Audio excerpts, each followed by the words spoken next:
Prasad studio எல்.வி. Prasad அவர்களின் இயக்கத்தில் Vijaya Vahini studio தயாரித்த திரைப்படம்தான் தமிழ் சினிமாவை ரவுண்டு கட்டிய மிஸ்ஸியம்மா திரைப்படம். இதன் நிறுவனர்கள் நாகிரெட்டி மற்றும் சக்கரபாணி அவர்கள். இக்கதை வங்க நாவலை தழுவி எடுக்கப்பட்ட படம். திரைக்கதையை அமைப்பதில் வல்லவராக இருந்தவர் விஜயா வாகினி ஸ்டுடியோ சக்கரபாணி அவர்கள். இந்நிறுவனம் பல ஹிட் படங்களையும் தந்திருக்கிறது. இதில் சக்கரபாணி அவர்கள் எவ்வளவு புத்திசாலியோ அவ்வளவு கோபக்காரர். பல மொழி அறிவையும் பெற்றவர். சின்ன வயதிலேயே காசநோய்க்கு ஆளானவர். ஆனால் நோயை காரணம் காட்டி தனது வேலைகளை செய்யாமல் விட்டதே இல்லை. தனது நோய்க்காக மருத்துவமனையில் சிகிச்சை பெற்ற காலத்தில் வங்க மொழியை கற்றவர்.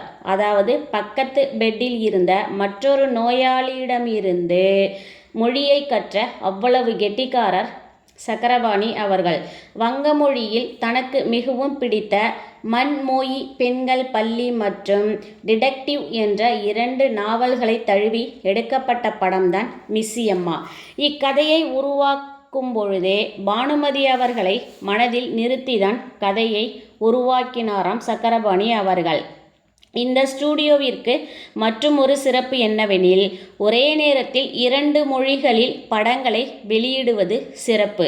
தெலுங்கில் சக்கரபாணி அவர்கள் எழுதிய வசனங்களை தமிழில் மொழிபெயர்த்தவர் தஞ்சை ராமையாதாஸ் அவர்கள். படவேளைகள் ஆரம்பிக்கப்பட்டது.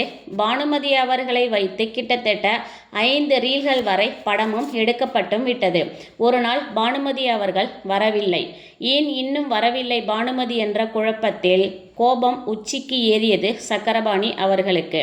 மதியம் வந்த பானுமதி அவர்களை கண்ட சக்கரபாணி அவர்கள் கோபத்தை கொட்ட, நான் என்ன தவறு செய்தேன் என்று பானுமதியும் தன் பங்கிற்கு கோபம் கொண்டு படப்பிடிப்பு தளத்தை விட்டு வெளியேறினார்.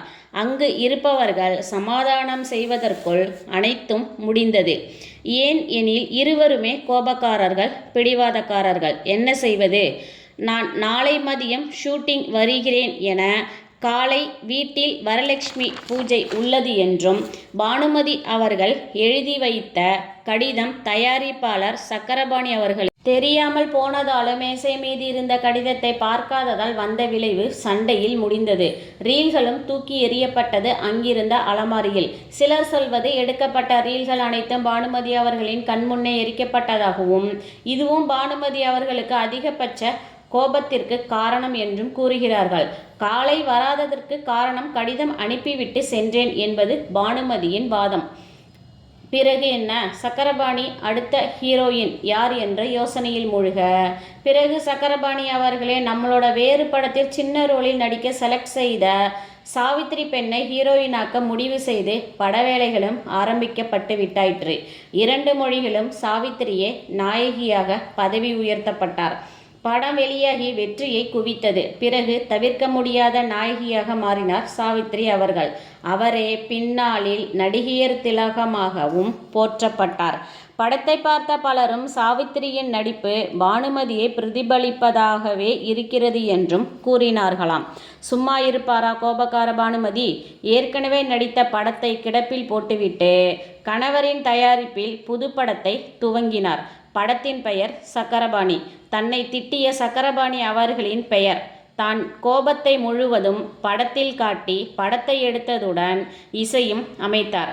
இன்னும் சொல்லப்போனால் மிஸ்ஸியம்மா என்ற 2 மொழிகளிலும் படம் வெளியாவதற்கு முன்பே தனது சக்கரபாணி படத்தை வெளியிட்டு அதில் வெற்றியும் பெற்றார். இருந்தாலும் பானுமதிக்கு இவ்வளவு திமிரு ஆகாது என்றவர்களே அதிகம்.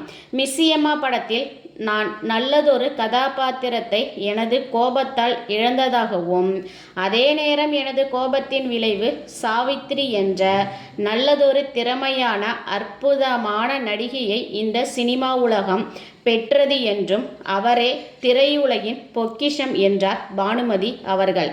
அது எனக்கு மகிழ்ச்சியே என்றார் பானுமதி.